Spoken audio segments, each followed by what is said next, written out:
So the two P's are higher in energy than the two S. So you with me on that? Yeah.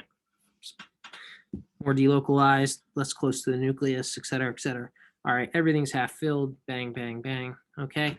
And then I'm going to generate my hybrid orbitals. And what I want to do, because I'm sp2, I'm just going to take 2 of those p orbitals. And, my degree of hybridization is dependent upon how many sigma bonds I need to make. So it's not, we're sp2 because we need 3 sigma bonds. In methane, you're sp3 because you need 4. Okay. And so these are going to go down here. Bang, bang, bang. Okay.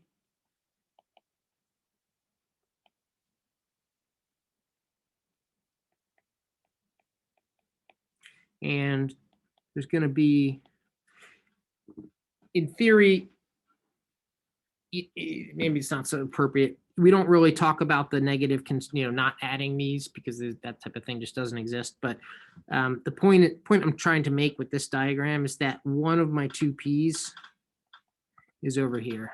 Okay. Doesn't change in energy because it hasn't participated in this hybridization. You know what I'm saying? And so 1, 2, 3, 4. Yeah, this is maybe not a great way to represent it, but I think you get the take-home message is that the sp2 orbitals are lower in energy than the 2p. Okay.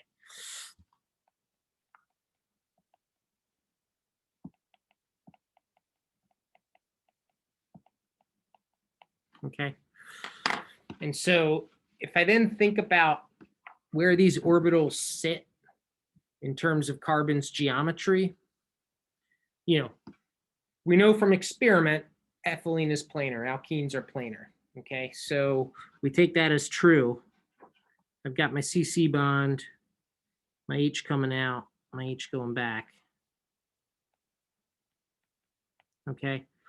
The 2p orbital is going to be, or the sp2 orbital is going to be like this.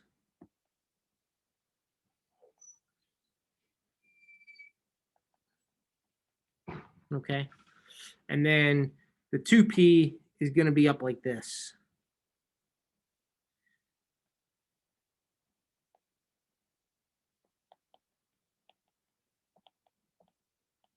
Okay. If I extract out that 2p,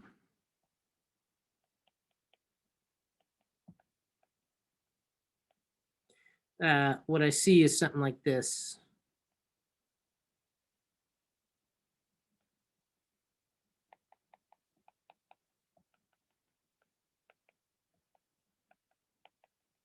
Okay, so they line up next to each other, but the overlap is not as strong. Okay, and whenever we get to some, whenever we say the term overlap, what we're really talking about is stabilization. That's a euphemism for stabilization. Okay.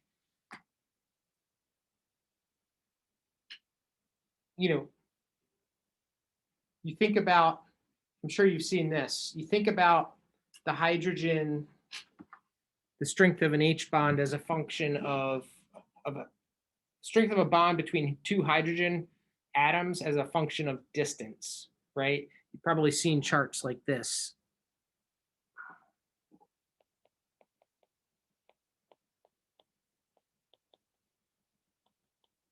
Where basically here's 0.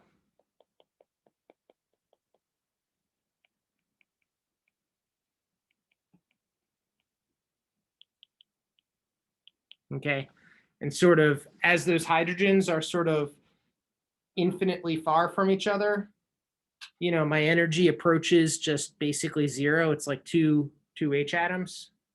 And then as I get closer and closer, that energy goes down and then it starts to go up very quickly. And this is the bond distance. Okay. And so if you just consider this regime, the regime from that dashed vertical line to the right, what am I doing? I'm bringing those hydrogens closer and closer, right? And what does that actually mean? Another way to say that is that I'm letting those hydrogen 1s orbitals overlap more and more. Okay. So like if the two hydrogens are way far apart from each other, you can think about it in terms of distance, or you can think about it in terms of orbital overlap. If those two orbitals are very far from each other, there's no overlap, right? But as they come together, they start to overlap with one another. And that's where you start to stabilize the system. Okay. So for the case here, as I decrease the HH distance, right, I'm allowing for more and more effective overlap. Okay, the energy of the system goes down.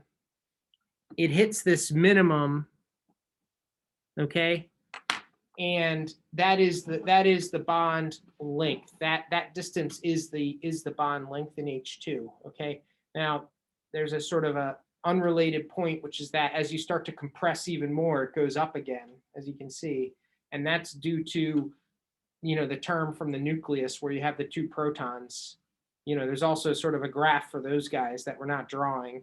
And as we get closer and closer, those are repelling. Does that make sense? So that starts to dominate. So this minimum is kind of the happy balance between, I've maximized the overlap while I've minimized the nuclear repulsion. Okay, so the key is that the degree of overlap drives the bond strength. Okay, and so if we return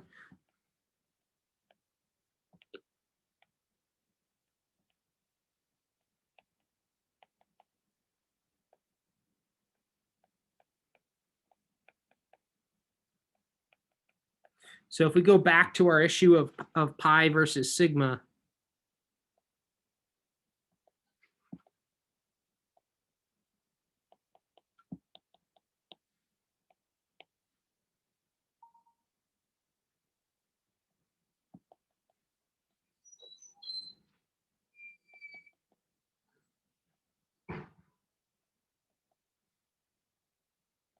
okay,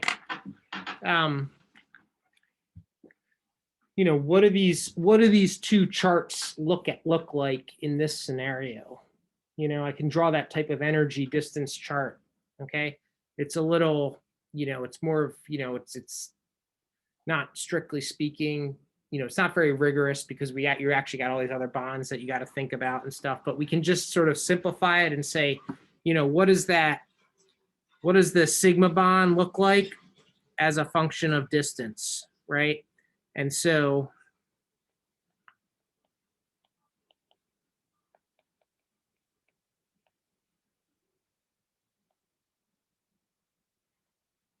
okay, so first I'll draw the sigma, draw my 0. Okay, and then yeah, it's gonna look the same way. You're gonna sort of go down and down and down in energy, and then you're gonna hit that minimum, and then if you go any closer, you're gonna start to go up in energy. So it's looks something like this. Bang, bang, bang, bang, bang. Okay.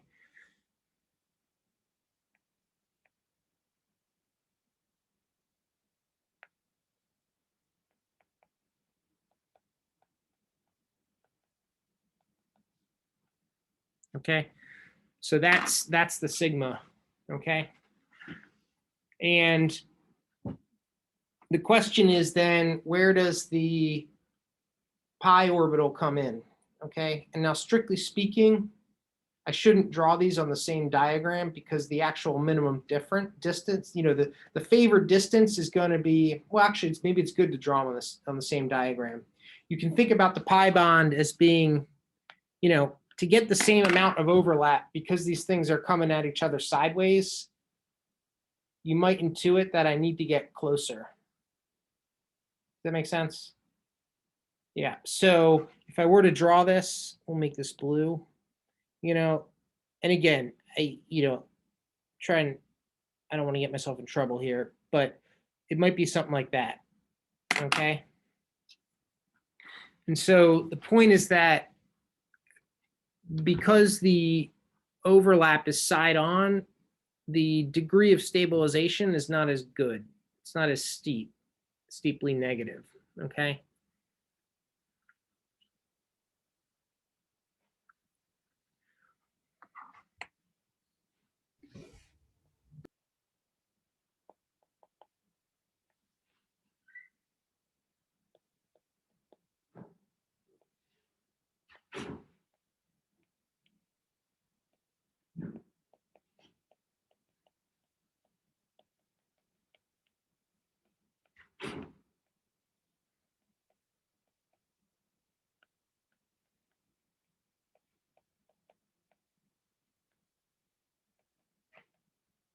Okay, so the curve doesn't hit the same negative values. And so, there's going to be some, if we were to actually then say, okay, we're going to put the pi and the sigma bonds together, right? The pi bond wants to be closer, right? So that's going to sort of maybe drag that sigma curve, or drag the molecule closer together. The sigma bond, is counteracting that. So maybe, the actual BD or bond length.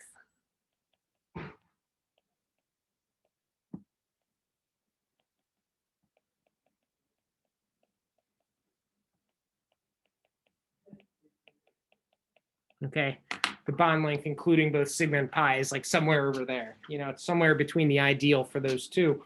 The important point is that pi bond is still you're not getting as much energy back. It's not as stable. Yeah, I think that last diagram helps, especially like kind of visualizing the difference between the two. Okay.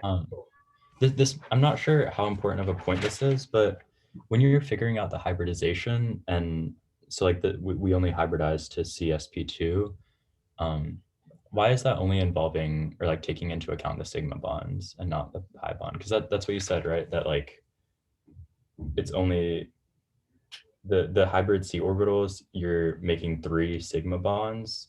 And so Yep. that's why it's sp2 rather than like sp3s, right? Yeah. Yeah, it's going to sound, my explanation might be a little circular, but so in ethylene, we always want to first think about how many things are attached, and by things we mean atoms or lone pairs of electrons.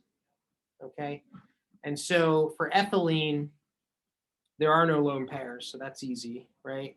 And then how many things attached to each carbon? 3. Okay. And then you go to that Vesper model and you say, okay, what's the preferred geometry of, any atom with 3 ligands is going to be planar 120-degree bond angles. Okay.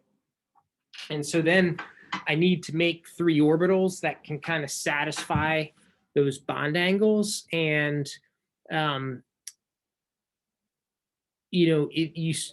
it's kind of like a rule of the quantum underlying all this, that you need to bring in like the same types of orbitals to each type of bond. So I can't have like, like a, sp3 orbital here and an sp2 orbital there. They've all got to be the same. Okay. And so if I have three things that I need to bond to, I need to make 3 hybrid AOs. Okay. And so we just, we can kind of just choose how we mix them to get there, always starting with the 2s, because that's the lowest energy, and then sort of titrating in as much P as we need till we get the number, 1, 2, or 3, until we get the number of orbitals that we want. So I don't know if that helps. Yeah, I know that helps. So when we're hybridizing, it mainly just has to do with like the number of substituents. Like the whole like sigma versus pi is kind of like a like specific detail that's, but like yeah, it follows from that. Okay. Yeah. All right. That's okay. And pretty soon it'll be intuitive. You'll see like an Right. alkyne and you'll be like SP, or see an alkene SP2. I mean, that continues. I don't know how many like triple bonds we'll deal with, but it continues with that too, that like double versus triple doesn't matter as much versus like how many substituents, if there's a lone pair, what it connects to.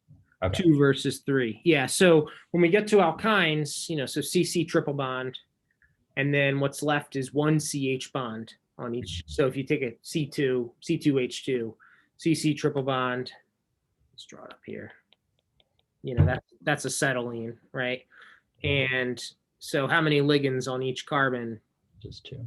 2. Yeah. So I need 2 orbitals. So I take an S and 1 P. So I'm sp2 or sp2 hybridized. Okay. SP hybridized. Yeah. Yeah. SP. Yeah. Yeah. Okay. I think that makes sense. Cool. Alrighty. I think that's everything that I have for today, but thank you. Okay. Thanks, Ryan. See you on Wednesday. See you Wednesday. Bye.